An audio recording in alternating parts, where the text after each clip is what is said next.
Bueno, empezamos siempre definiendo qué es dolor, y el dolor es una experiencia sensorial y emocional desagradable, asociada o similar asociada a un daño real o potencial, ¿no? Entonces, este dolor viene a ser una manifestación específica de su forma, ya sea por una lesión o algo que tenemos en nuestro organismo. ¿Ok? Ya sea por una lesión o no, o un trastorno de la función. El cambio en la definición del diagnóstico de dolor basa principalmente por la ampliación del enfoque diagnóstico con la aparición de una nueva, en todo caso, una nueva forma de fenotipo de dolor que es conocido como dolor nociplástico. Históricamente, como ya hemos visto, el dolor siempre ha sido un signo cardinal y un síntoma con efecto protector. Uno de los pilares cardinales en la inflamación, eh, en la tipificación del dolor, es la presencia de dolor muscular, digamos, dolor asociado a inflamación, asociado, perdón, a rubor, la presencia de tumoración, el dolor propiamente dicho, y también la incapacidad o la pérdida de la funcionalidad. Para distinguir entre las diferentes clases de dolor, hay que ir definiendo cuál es el manejo crítico o el enfoque crítico para su manejo adecuado. En general, el dolor agudo puede ser, el dolor puede ser definido a su vez por dolor agudo o dolor crónico, dependiendo de su duración. La división del dolor puede ser tanto en su duración, su origen o patogénesis o dependiendo de la causa, ¿no? El dolor puede ser definido como agudo, básicamente cuando constituye una señal fisiológica de alerta de nuestro entorno a diferentes estímulos nocivos. Y el dolor crónico es una persistencia, pero que pierde una función protectora. Según la patogénesis, puede definirse antes pues como dolor nociceptivo, neuropático, mixto, cuando tienen ambas características, nociplástico, inflamatorio, y según la causa puede ser dolor oncológico y no oncológico, ¿no? Dentro de los tipos de definiciones que podemos darle al dolor. ¿Ok? La duración en cuanto al dolor agudo es cuando este dolor no es mayor a 3 meses. Cuando el dolor ya es mayor a 3 meses, se habla de dolor crónico. Y los ejemplos clásicos de dolor agudo son el dolor postraumático, el dolor posoperatorio, un dolor por una contractura, ¿no? En este contexto del dolor agudo, la curación, ya sea mediante antiinflamatorios, inmovilización, tratamientos en general, van a resolver el problema. Resuelvo el problema postraumático, resuelvo el problema postoperatorio, el dolor desaparece. Así es el dolor agudo, ¿no? Corrijo la causa, desaparece el dolor. Pero cuando este dolor agudo es maltratado, puede evolucionar hacia un dolor crónico. Entonces, en el dolor agudo, ¿qué hay que tener en cuenta? Que el dolor agudo, ¿no? En estos pacientes, por ejemplo, posoperados, se estima que el 80% de los pacientes posoperados experimentan algún tipo de dolor, ¿no? A pesar de haber recibido algún tipo de tratamiento. En una revisión vemos también que 86% de los pacientes en el periodo posoperatorio presentó un dolor de moderado, severo o extremo.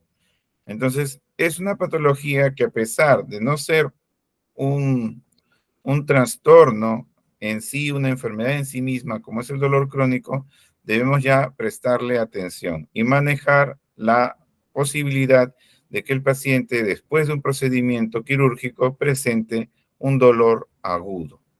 El 59% de los pacientes considera que el dolor posoperatorio resulta ser una de las principales preocupaciones posteriores a una cirugía. Y eso lo vemos en consulta, ¿no? Cuando le van a hacer una operación, dice, doctor, ¿me va a doler después?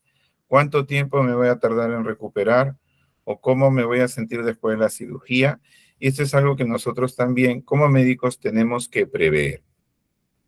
Y hay que entender que aproximadamente la mitad de los pacientes, de los pacientes tratados postquirúrgicos, hasta un 50% puede experimentar un dolor severo, intenso, extremo. Y es por ende que debemos prepararnos para el tratamiento. ¿Ok? Entonces, si vemos aquí en el cuadro, vemos que aproximadamente hay un gran porcentaje de pacientes que en el dolor posoperatorio, el dolor agudo, presentan clínicas de dolor moderado, severo o extremo, que representan prácticamente la mitad o más del total de pacientes. ¿Ok?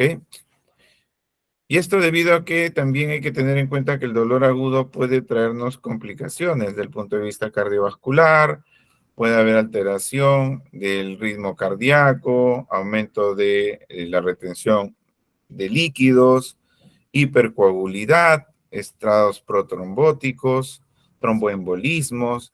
Entonces, ¿esto por qué es bueno traerlo a colación? Porque muchos de los pacientes se pueden complicar en el posoperatorio de patologías anexas por el dolor, pero que en donde básicamente el, eh, el dolor podría favorecer, siendo controlado, a evitar la presencia de estas complicaciones. Imagínese un dolor postquirúrgico en un paciente cardiópata. El riesgo de desarrollar después de la cirugía taquicardia, hipertensión, vasoconstricción por un manejo inadecuado del dolor puede tenernos consecuencias incluso fatales.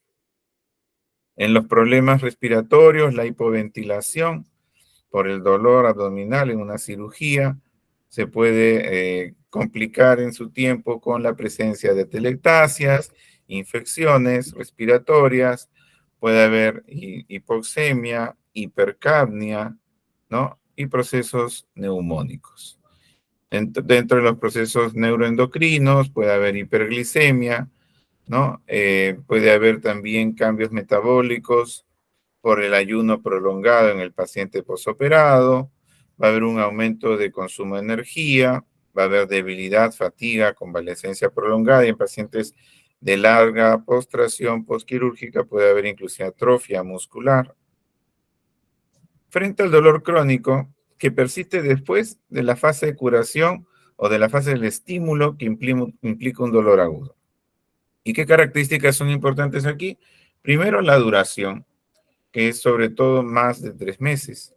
Hay pérdida de la función de advertencia, hay cambios en la microarquitectura de la neurona, cambios a nivel de receptores con amplificación de la señal a nivel de receptores y hay interacciones psicosociales complejas. Los ejemplos clínicos clásicos, pues dolor lumbar, fibromialgia, neuropatía diabética, artritis reumatoide, osteoartritis y el dolor producido por cáncer. Entonces, todos estos son factores importantes a tener en cuenta. Y es por eso que el dolor crónico es, por ende, una enfermedad, ¿ok? Dando inclusive estados en donde puede ser intratable. Ya no sirve para un propósito útil el dolor como mecanismo de defensa y se convierte a través de sus efectos mentales y físicos en una fuerza destructiva, como lo decía John Bonica. Cuando se trata el dolor, de dolor crónico, a medida que va pasando el tiempo, se va a hacer más complejo. Y esto vamos a entenderlo pronto por qué. O sea, mientras más duradero, más persistente, más intenso, más difícil y más refractario. Entonces, en general, el dolor es una enfermedad, ¿ok? Ya no es solamente un síntoma, ¿no? El dolor crónico es una enfermedad y también es considerada hoy por hoy el quinto signo vital. Ya desde el año 2010, la IAS indicó que el dolor es un punto cardinal en la evaluación del paciente, no solamente para llegar al diagnóstico, sino para tratar el estado del paciente. ¿Cómo se cronifica el dolor? Pues a nivel periférico se va a producir la sensibilización periférica, que va a producir inflamación de las diferentes neuronas aledañas al estímulo, que va a estimular la producción de prostaglandinas, bradicininas, histaminas. Esto aumenta la vasodilatación, perdón, y va a permitir que por mecanismos inflamatorios se activen las neuronas aledañas, trayendo como consecuencia una inflamación neurogénica, una reducción del dolor y una amplificación de la respuesta de nociceptores. O sea, el dolor se va a amplificar. Y la cronificación del dolor, bueno, aquí vemos en la médula espinal, básicamente a nivel del asta posterior, que se va a producir una sobreexpresión de receptores de NMDA activos sobre los cuales actúa el glutamato, produciendo una neurona, una segunda neurona hiperexcitada que va a producir como consecuencia que se reduzcan los receptores opioides MU, los receptores inhibitorios, y haya una hipersensibilidad generalizada en el sistema somatosensorial y va a haber una alodinia, porque los estímulos recogidos por las neuronas sensitivas, ¿no? Tanto de frío, calor, se van a ver alteradas y van a empezar a percibir el frío, el calor como dolor, el tacto y la presión también como dolor. Y a esta falla en la percepción del dolor se le conoce como dolor, como alodinia.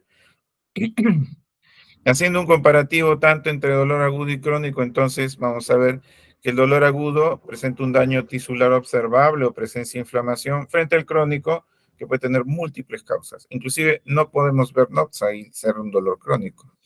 El inicio del dolor agudo es repentino, súbito y de corta duración. El dolor crónico tiene un inicio insidioso y gradual.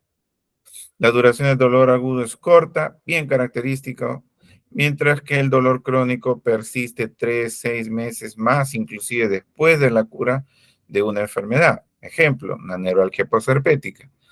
Se controla la neuralgia posherpética y persiste el dolor crónico como fenotipo de dolor neuropático. Se resuelve con la curación del padecimiento de base, en el caso del dolor agudo, pero en el crónico puede ser un síntoma o un diagnóstico. ¿Qué quiere decir?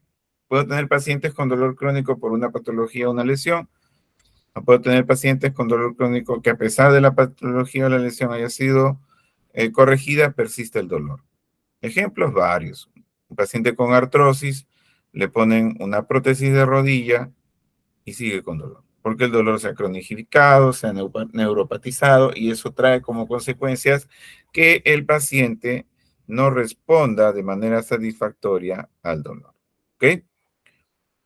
Las terapias en el dolor agudo son efectivas versus al crónico que son refractarias y de difícil manejo. Y esto marca la pauta también para definir cuándo yo digo que un dolor agudo mejora y cuándo digo que un dolor crónico mejora, lo que nos lleva al EVA dolor. En un EVA de 0 a 10, siendo 0 no dolor y 10 máximo dolor posible experimentable, una reducción de 5 puntos se considera desde el punto de vista de dolor agudo una intervención exitosa. En cambio, en caso del dolor crónico, una intervención exitosa es definida por la reducción de solo 2 puntos del EVA dolor. Por lo que vamos entendiendo que la expectativa de respuesta en los pacientes es distinta para el dolor agudo y el crónico, y el seguimiento y las estrategias de manejo son distintas para ambos grupos. Pero ¿qué podemos hacer para un enfoque inicial en un caso de dolor? Pues bueno, tenemos que empezar a definir el compromiso, si hay un compromiso articular, si hay un compromiso axial, si hay un compromiso extraarticular, si hay un componente neuropático o si hay síntomas extranociceptivos. ¿Por qué? Porque este rápido abarque de las características nos va a poder ayudar a ir definiendo formas de presentación del dolor. ¿Cuál es la finalidad? Es orientar las características del fenotipo del dolor. Si estamos frente a un dolor neuropático, si estamos frente a un dolor nociplástico, si estamos frente a un dolor inflamatorio o un dolor nociceptivo, dentro de los que se definen como dolor no oncológico. Entonces, el dolor nociceptivo, ¿qué es? Es un dolor que guarda relación directa y proporcional con el estímulo doloroso. Es clásicamente el paciente que hace más y duele más. Hago más estímulo de dolor, más intenso el dolor. Entonces, tenemos por otro lado el dolor inflamatorio, que se produce principalmente por la inflamación tisular y la hipersensibilidad del dolor. Al igual que el dolor nociceptivo clásico, vamos a ver que tiene esa misma relación directa, pero la diferencia es que en este caso la sensibilización periférica es mucho más intensa en caso del dolor de tipo en el caso del dolor de tipo inflamatorio. Entonces hay una gran amplificación y también como dolor inflamatorio puede producir incremento de prostaglandinas y estos a su vez tener una acción también de actividad sobre la microglía, la neuroglía y esto puede producir también daño directo a nivel medular como parte de la perpetuación del dolor y la cronicidad del mismo. Es decir, el dolor inflamatorio es una forma muy sui generis de dolor nociceptivo clásico, pero que tiene una amplificación producto de una mayor sensibilización periférica secundaria al proceso inflamatorio al cual se asocia. El compromiso axial, definido como el compromiso de la columna vertebral, hasta sacroiliacas, tiene algunos parámetros que nos permiten ir orientando entre estas tipologías o aproximaciones del dolor. Por ejemplo, en este cuadro de autoría propia, vamos a ir definiendo que existe pues componente inflamatorio, habitualmente en menores de 40 años, que va a mejorar con la actividad física, que va a tener un patrón de dolor glúteo alternante, que se desencadena durante el reposo, que tiene dolor nocturno, que reacciona a maniobras de sacroiliitis y test de Schober, y que tiene rigidez matinal prolongada. Frente al dolor no inflamatorio o nociceptivo clásico, en donde vemos que es mayor de 40, que va a empeorar con la actividad física, que tiene un patrón más localizado del dolor, mejora en el reposo, no hay dolor nocturno, el dandy suele ser positivo, hay contractura paravertebral y no hay rigidez matinal. Y el dolor neuropático, bueno, aquí vemos que es habitualmente también más de 40 años, pero puede haber algunos menores. La característica más importante del dolor neuropático axial es la presencia de claudicación. El paciente camina 3, 4, 5 cuadras y ya no puede más, o camina 10 metros y ya no puede más, siente que las piernas le fallan o no le responden. Y tiene un patrón de distribución irradiado. Tiene un comportamiento en reposo, inicialmente se manifiesta en reposo, pero ya después también se presenta tanto en reposo como en actividad. Prueba de ello es la presencia de claudicación. ¿El dolor es nocturno? Sí. Al igual que el inflamatorio, el dolor neuropático es nocturno. Entonces ya vamos viendo que hay algunas características en estos dolores que nos pueden ayudar. Si yo digo al paciente, ¿te duele la columna cuando duermes? No, doctor, ahí me calma. Este es nociceptivo. Doctor, sí me duele y tiene características de hormigueo, dolor en dermatoma, tiene la segue, tiene síntomas neuropáticos, hormigueo, adormecimiento, quemazón. Ah, este puede ser un dolor neuropático. Y la rigidez matinal no la tiene. O sea, si yo veo que hay alguien que tiene rigidez matinal prolongada, digo, ah, este puede ser inflamatorio. Si a alguien no le duele en la noche, ah, este debe ser mecánico. Pero si tiene síntomas de irradiación por dermatoma, puede ser de componente neuropático. Y el dolor nociplástico, que es la clasificación que vamos a hablar pronto, es el dolor que tiene invariable para la edad, invariable para la actividad, difuso en su distribución, mal localizado, tanto en reposo como en actividad, muy inespecífico. Tiene también dolor nocturno, tiene puntos dolorosos o puntos de alodinia y tiene una rigidez de duración variable. Y esto es básicamente por alteración predominante en la sensibilización central. Entonces, si vemos aquí, vamos a ver que dentro del origen, el dolor inflamatorio es predominantemente el estímulo inflamatorio a nivel periférico que me produce amplificación del dolor, sensibilización periférica predominante. El dolor no inflamatorio es el daño en la estructura de manera crónica, que también puede tener un poquito de todo, puede hacer sensibilización central y periférica, pero predominantemente el daño es estructural. El dolor neuropático puede hacer sensibilización periférica y central, tiene síntomas de parestesia del nervio, pero se caracteriza por ser una lesión, ya no de tipo estructural, como en el dolor no inflamatorio, sino de un daño neurológico de la vía del dolor. Y el dolor nociplástico es cuando tiene una predominancia en la sensibilización central. Cuando hay predominantemente sensibilización central, entonces estamos hablando de dolor nociplástico. Componente articular, según el número, mono, ligo, poliarticular, si es agudo o crónico, perdón, hay que corregir. Es simétrico, asimétrico, si es de patrón aditivo, si está asociado a grandes, medianas o pequeñas articulaciones. Son características que nos van a conferir algunos patrones desde el punto de vista estructural, inflamatorio también. Entonces yo voy a definir en función de esta pequeña fórmula, ¿no? El prefijo, número, artritis, tiempo, simetría, distribución y patrón. Como por ejemplo una poliartritis crónica, simetría, pequeñas, grandes articulaciones, patrón aditivo.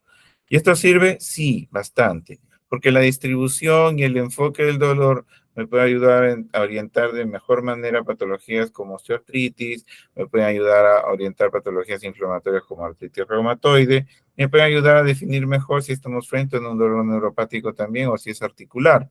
Entonces es importante conocer y hacer recuerdo de esto. Tener en cuenta también el dolor extraarticular, que son las regiones tendinosas, la bursa, la entesis, artritis y capsulitis en el paciente. Y luego el dolor neuropático, que a diferencia del dolor de tipo inflamatorio o nociceptivo, no guarda relación con el estímulo. Si no hay estímulo, duele. Si el estímulo es pequeño, duele también. Si el estímulo es doloroso, duele. Y si es más intenso, bueno, duele más. Pero tiene mucha sensibilización, tanto periférica por lesiones o enfermedades relacionadas con el problema neuropático, ¿no? Entonces puede haber lesiones neurológicas que van a producir una amplificación de la señalización neuronal producto de esta lesión. Y el marco conceptual del dolor neuropático es la alodinia. Así tenemos la gran división del dolor neuropático en periférico y central. Dolor periférico lo podemos ver en una rama de un par craneal, una neuralgia trigeminal, lo podemos ver en la distribución en una neuralgia posherpética, la vemos en distribución periférica en daño del nervio, podemos verlo también posamputación en la presencia de dolor, una polineuropatía dolorosa, como el caso de la diabetes, o vamos a verlo también en una región o dermatoma para el caso de un componente radicular. Pero también el dolor neuropático, como es un dolor producto de la lesión del sistema nervioso periférico, o si no central, para el caso de dolor de origen central, vamos a ver en los problemas de hemisección medular, en los problemas asociados post-stroke, a esos pacientes que tienen ACVs isquémicos y después se vienen quejando del dolor en la zona en donde se produjo la lesión. Y a veces no entendemos, ¿no? Pero sí, ¿qué problema hay ahí? El paciente tiene dolor como consecuencia del daño del sistema nervioso. Y también asociado con esclerosis múltiple, que es muy variable, muy difuso y a veces que tiene más de una forma de expresión en el caso de la esclerosis múltiple, porque puede asociarse a dolor de tipo neuropático propiamente dicho, puede dar dolor nociplástico, inflamatorio, con un gran espectro de síntomas en su forma de presentación. Y dentro del dolor neuropático, pues la neuralgia posherpética es una de las opciones más clásicas y características del dolor neuropático de tipo localizada, ¿no? Y principalmente entendemos que esto se asocia como síntoma principal la presencia de alodinia. El paciente tiene un dolor urente, intenso, solo con rozar. El roce no es un estímulo doloroso, pero en él sí lo siente como tal. Por ende, hay una alodinia. La neuropatía diabética, que es otra forma de presentación de dolor neuropático, dentro del concepto, con los síntomas de disfunción en pacientes con diabetes mellitus, requiere valorar algunos factores adicionales y vamos a ver que tiene un componente en la zona periférica, el nervio periférico, una mayor expresión de receptores, esto amplifica el tema del dolor. Y la neuropatía diabética puede ser tan variada que puede tener manifestaciones de dolor, neuropatía sensitiva aguda muy dolorosa por manejo de glicemias, una sensitiva motora de fibra larga o corta, que esto también se asocia a mucho dolor, pero esto ya más en pacientes más crónicos. La neuropatía autonómica, la presencia de neuropatía focal y multifocal. Y la antiguamente llamada hipersensibilidad dolorosa y conocida como dolor nociplástico, ¿ya? Es una patología que se parece un poco al dolor neuropático, sí, porque aún en reposo duele, con el estímulo duele más, pero tiene una característica muy importante, que hay una amplificación central categórica, es decir, hay mucha amplificación central, mucho dolor del componente de origen central, y lo vemos aquí como una patología que puede tener un componente estructural, tiene un componente funcional y tiene un componente direccional, porque hay una interacción psiconeuroinmune. Este tipo de dolor fue introducido en el año 2019, sí, poco antes de la pandemia del COVID, por eso que hasta ahora sigue siendo de desconocimiento de muchos médicos. Y cuando hablamos de dolor nociplástico, no vemos que se trate de algún dolor conocido o no entendemos de qué estamos hablando, pero alude al trastorno funcional del sistema nervioso, en donde el componente predominantemente es a nivel de la zona, digamos, en este caso a nivel de la médula o a nivel del asta posterior de la médula. ¿Ok? Entonces en esa segunda neurona hay un cambio en la funcionalidad de la neurona, en la microarquitectura, lo que va produciendo este problema. Entonces hay una desproporción del dolor nociceptivo, se genera una respuesta en búsqueda de respuesta, genera una expectativa, el dolor nociceptivo, pero hay una desproporción de ese estímulo nociceptivo, llega, se percibe, hay una modulación de la percepción del dolor y hay una disminución del reposo y expectativa del dolor, lo que produce una catastrofización en donde no se inhibe el dolor, y esto, al ser predominantemente sensibilización central, va a disminuir los receptores inhibitorios en la neurona y va a aumentar los receptores NMDA a nivel central y va a producir como consecuencia que el paciente presente mucho más dolor por estímulos no dolorosos. Entonces, el dolor nociplástico antes era definido como síndromes de sensibilización central, y dentro de ellos pues hay varios: el síndrome regional complejo, simpático reflejo complejo tipo 1, tipo 2, el complejo fibromialgia, el intestino irritable, algunos tipos de lumbalgia crónica, el dolor temporomandibular, el dolor crónico de vejiga, pélvico, crónico también, que son trastornos nociplásticos y tienen estas características importantes. Existen criterios, ¿no?, para definir un dolor nociplástico. Y estos criterios de dolor nociplástico son sumamente útiles porque nos permiten afinar mejor diagnósticos tan difíciles y complicados como el de fibromialgia.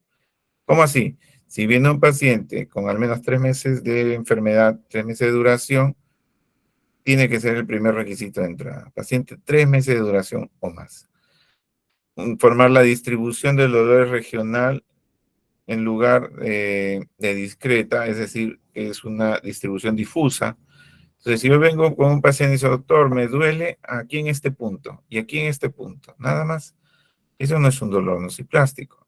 Doctor, hace 2 semanas que me duele todo el cuerpo, ya no sé ni dónde me duele. Eso no es fibromialgia. Y a veces se confunde porque no se hace la primera pregunta de entrada, que es el tiempo. Segundo, la distribución. Y tercero, bueno, que el dolor no puede ser completamente explicado por mecanismos ni nociceptivos ni neuropáticos. ¿Cómo así, doctor? Por ejemplo, si yo veo el dolor de una artrosis en columna y en rodillas, pero cuando veo las placas, una artrosis de primer grado mínimo, y esto siendo malos, una columna bastante bien, con discretos cambios osteoartrósicos, pero el paciente tiene un dolor que dice de 0 a 10, ¿cuánto le duele? 12, doctor. O sea, intenso, desproporcional, irracional, ilógico. Te dicen, no puedo caminar, pero viene caminando, pero tiene mucho dolor, no se puede ni examinar a ese paciente. Entonces, en ese contexto de extremo dolor y trastorno que no pueden ser solamente explicados por dolor nociceptivo neuropático, hay que pensar. Y el cuarto punto de entrada, en que el dolor puede estar asociado a dos características importantes, que es la hipersensibilidad al dolor y la alodinia, que puede ser una alodinia mecánica estática, al frío, ¿ya? Y se pueden presentar en zonas diferentes a la zona inicial del dolor. Entonces, ¿cómo hacemos el algoritmo para entender del dolor nociplástico? Primero, digo, bueno, ¿el dolor tiene más de 3 meses? No, no es dolor nociplástico. Sí, ¿tiene distribución regional? No, no es dolor nociplástico, entonces no es fibromialgia. No, es una distribución extensa. El dolor es enteramente nociceptivo para explicarlo, solamente una artrosis y ya está. No, doctor, no puede ser explicado solo por eso. Sí, sí puede ser explicado solo por, esto es un dolor nociceptivo. Sí, puede ser explicado por una lesión del nervio, esto es un dolor neuropático. ¿Hay hipersensibilidad? No, no es nociplástico. Sí hay, puede ser hipersensibilidad en la región del dolor. Hay hipersensibilidad en una región amplia de dolor. Si es sí, entonces vamos a ver, aunque sea alguna comorbilidad, y las comorbilidades que pueden tener son los síntomas extranociceptivos. ¿Cuáles son los síntomas extranociceptivos? Bueno, estos que no tienen que ver nada con el dolor. Por ejemplo, la pérdida de sueño, la depresión, la ansiedad, los trastornos del ánimo, ¿no? En general, podemos ver también la presencia de alteraciones funcionales de vejiga, la sequedad de boca, cefaleas. Entonces, todas estas manifestaciones, estas comorbilidades adicionales, le dan la característica final de sello y característico del dolor nociplástico. Entonces, alteración del sueño, la fatiga, trastornos cognitivos, mala concentración, molestias auditivas, oculares, todas estas pueden estar asociadas principalmente al dolor nociplástico. Y dentro de ellas, la fibromialgia es una de las que más comúnmente se asocia a este tipo de problemas, porque es un trastorno que genera dolor, rigidez, sensibilidad en los músculos, tendones, articulaciones, que puede haber trastornos neurológicos, depresión, trastornos neuroendocrinos, hay factores genéticos y también hay factores psicológicos importantes como el catastrofismo y el coping.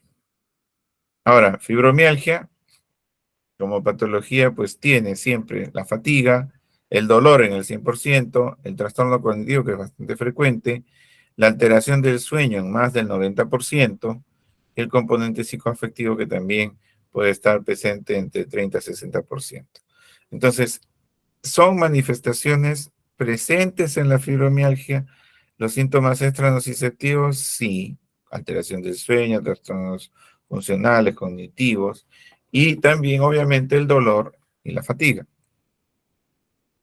¿Cómo aplicamos esto? Nos vemos aquí 7 semanas. Digo, ya, esta es tres articulaciones, una oligoartritis asimétrica en su distribución. 7 semanas, ya más de 6 es crónica, entonces una oligoartritis crónica de medianas y pequeñas articulaciones, de grandes y medianas articulaciones. Entonces, esto nos puede ir orientando hacia alguna patología inflamatoria o mecánica. Si vemos esto, podemos pensar probablemente en una artritis reumatoide, y a pesar de que el tiempo es 4 semanas, podría ser una alta probabilidad, ¿no? Y por el contrario, si vemos una distribución más atípica, 2 meses de evolución, progresiva, articular, podría ser un problema ya más asociado o a artrosis o alguna otra enfermedad inflamatoria no distinta de la artritis. Y si hay componente axial y articular, pues pensar en una espondiloartritis o axial solo, un dolor lumbar de origen sacroiliaco, dolor sacroiliaco que podría ser consecuencia de un proceso infeccioso. Y en la distribución es importante este enfoque del componente articular porque a partir de aquí yo puedo determinar, este es un dolor de artrosis, que tiene su episodio de inflamación o actividad, sí, pero es una artrosis, es un dolor nociceptivo. Y si tiene un cuadro de 6 meses con aparición progresiva del dolor, de distribución difusa y mal definido, con ansiedad, fatiga, depresión, pues un dolor nociplástico. Y si el dolor tiene un dermatoma, una irradiación, estaríamos hablando entonces de un dolor de tipo neuropático. ¿Ok? Entonces, esas características clínicas que estamos hablando es lo que hay que rescatar y entender. Y el por qué debemos entender esto es por algo tan sencillo. Y esto es importante tenerlo en cuenta porque cuando hablamos de dolor con el paciente, se lo explico y lo aterrizo en algo que ellos puedan entender. Le digo, mira, si tienes gastritis, ¿te duele el estómago? Sí, doctor, me duele mucho. Entonces, ¿qué pasa si te doy ibuprofeno? Eso es para el dolor, sí, pero la gastritis me la empeora porque eso no me calma el dolor de la gastritis. ¿Y qué haces para la gastritis? Ah, uso mis antibióticos, mi omeprazol, mi antiácido. Ah, perfecto.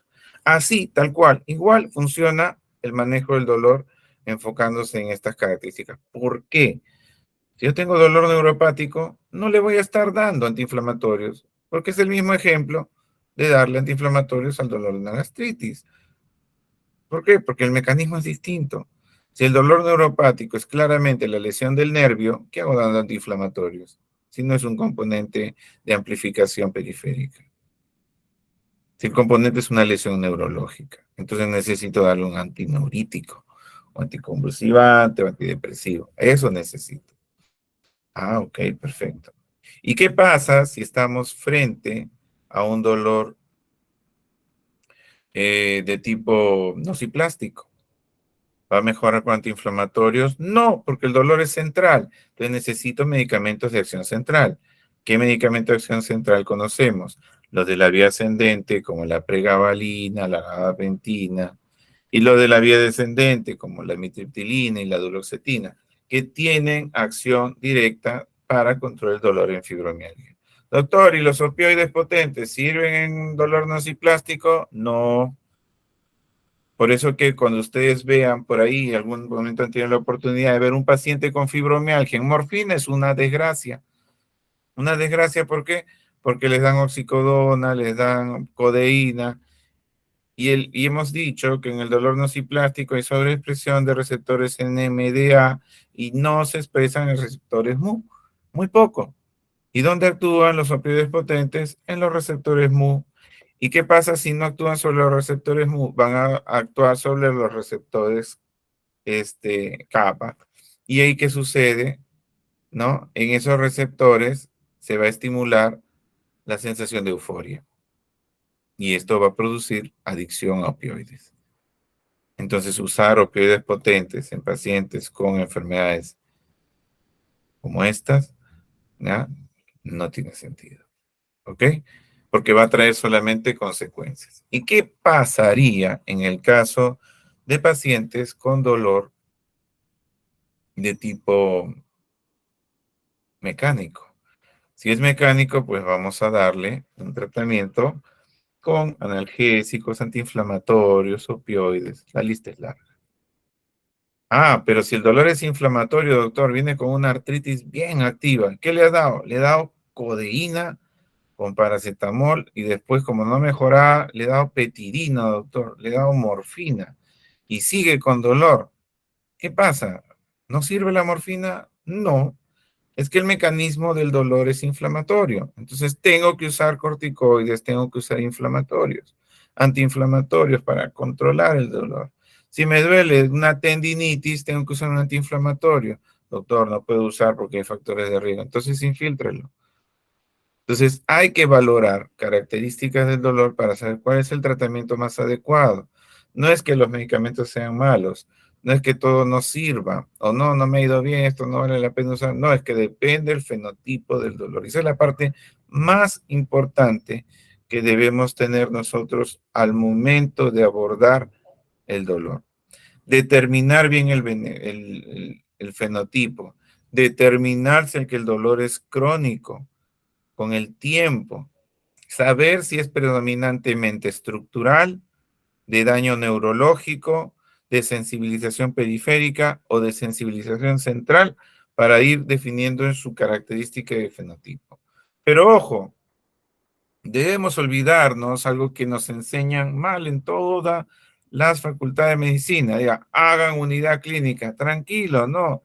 La mayoría de problemas se dan combinados. ¿Qué quiere decir?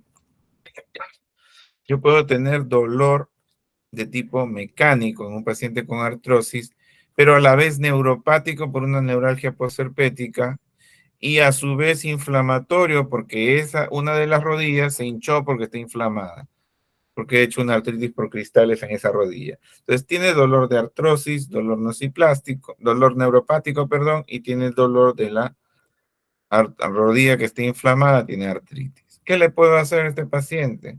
Si el dolor antiinflamatorio no me ayuda con el antiinflamatorio para el dolor mecánico, entonces uso opioides. ¿Y qué hago con esa rodilla? Pues le infiltro para que baje el dolor en esa rodilla.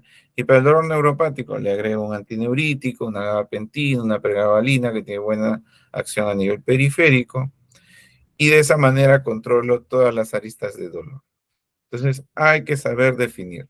Y teniendo a la mano las definiciones actuales de dolor y el fenotipo de dolor, podemos también solucionar muchos problemas que nos hacen hacer malos diagnósticos del paciente y por ende malas opciones de tratamiento y con eso, por consiguiente, tener más fracaso en la respuesta del dolor.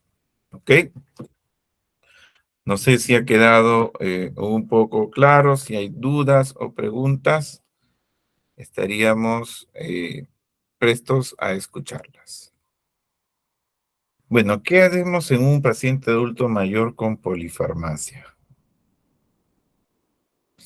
Digamos que en un paciente con polifarmacia debemos tratar de definir, Lisbeth, las características del tipo de dolor que tenemos. Por ejemplo, si es un dolor de una osteoartritis, hay que tener en cuenta que un buen porcentaje de pacientes con osteoartritis a mayor edad tienen más posibilidad de asociar a síntomas neuropáticos.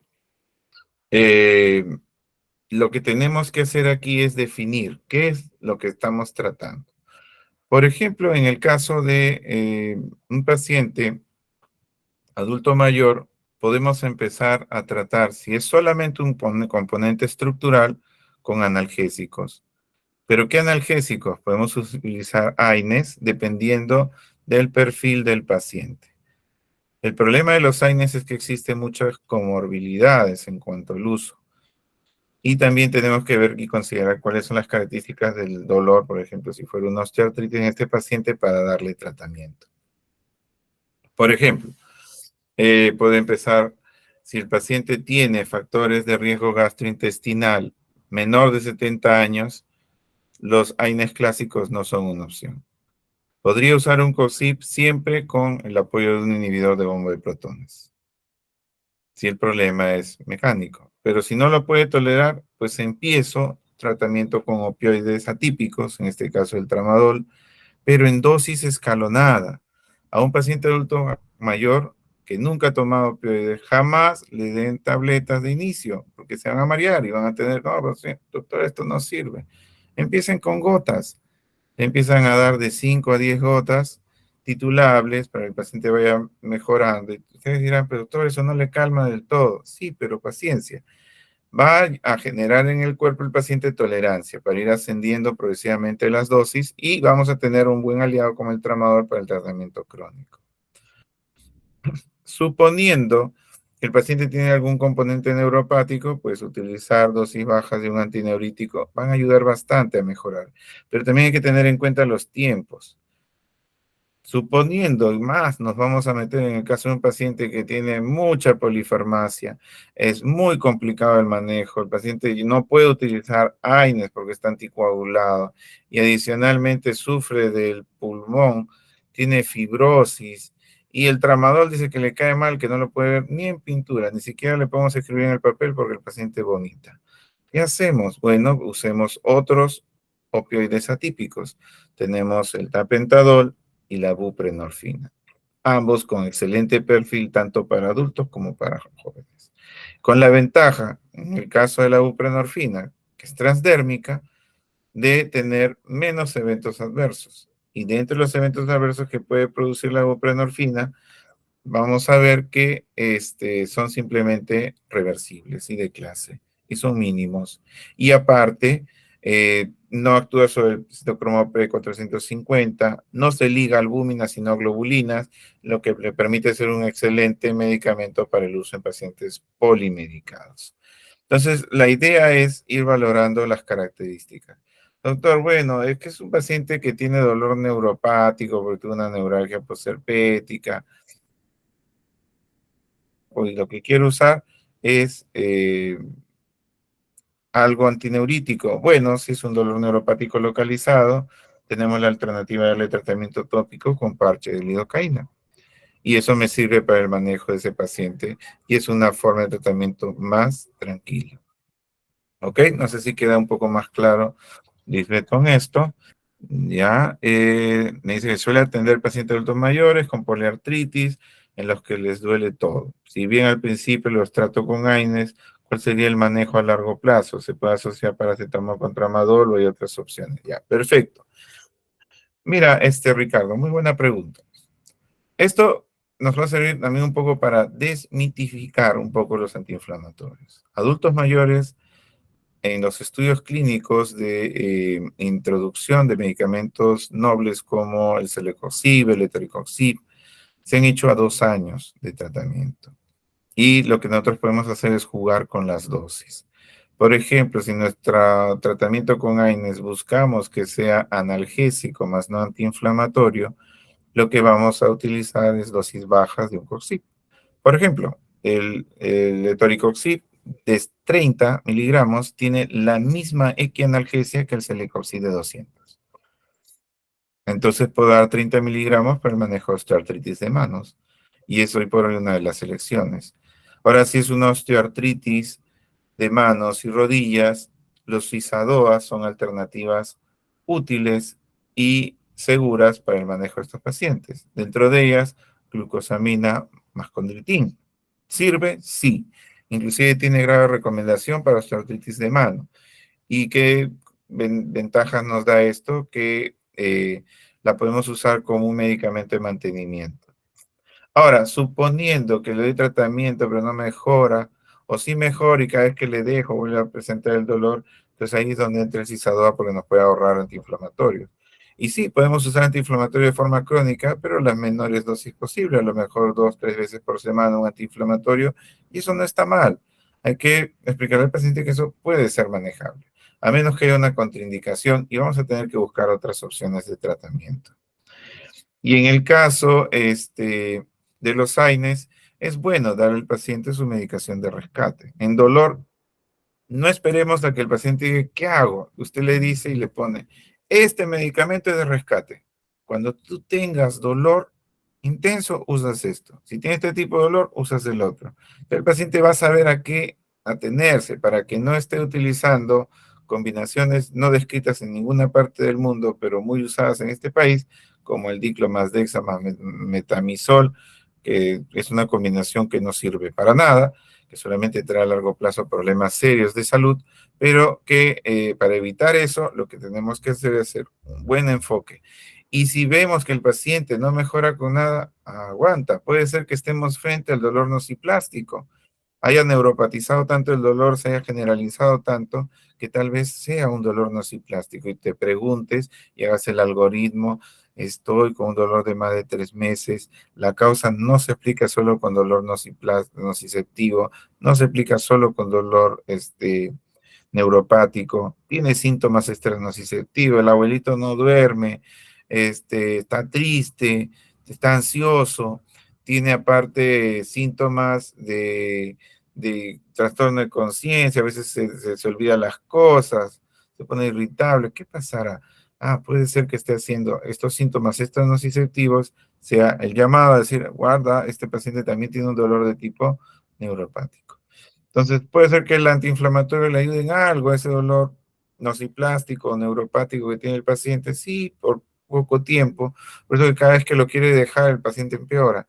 Entonces, tal vez hay que valorar si es que este paciente también tiene el tratamiento bien tipificado o si tiene algún tipo de dolor adicional que te está metiendo trabas. Y si suponemos que el dolor es básicamente para manejar con opioides, para manejar con tramadol, le va bien al paciente, ¿hasta cuánto podemos usar el tramadol? Pues bien, podemos usarlo hasta 200 miligramos día en un paciente en diálisis y hasta 400 miligramos día en un paciente que no usa diálisis. O sea, doctor, ¿quiere decir que yo puedo darle 3 tabletas al día a un paciente con dolor? Sí. ¿Puedo darle 6 tabletas al día a un paciente con dolor? Sí, no hay problema. Siempre y cuando su función renal no esté alterada, no hay problema. Entonces, no hay que tener miedo de ir dando el tratamiento que necesita el paciente. Pero ¿qué pasa si dice, doctor, ya está con 400 y le sigue doliendo? Escala, usa un opioide atípico si quieres tratar a un paciente con estas características, un opioide atípico. Este opioide atípico va a tener la ventaja de ser bien tolerado por el paciente, en especial el adulto mayor, y tener una buena potencia. No necesita de un opioide atípico, bueno, dale un opioide potente, es más barato, tiene mucha potencia, pero en un paciente que no tenga factores de riesgo, ¿no? ¿Ok? Entonces, esos son los factores que hay que tener en cuenta en el paciente adulto mayor. ¿Ok? ¿Está claro?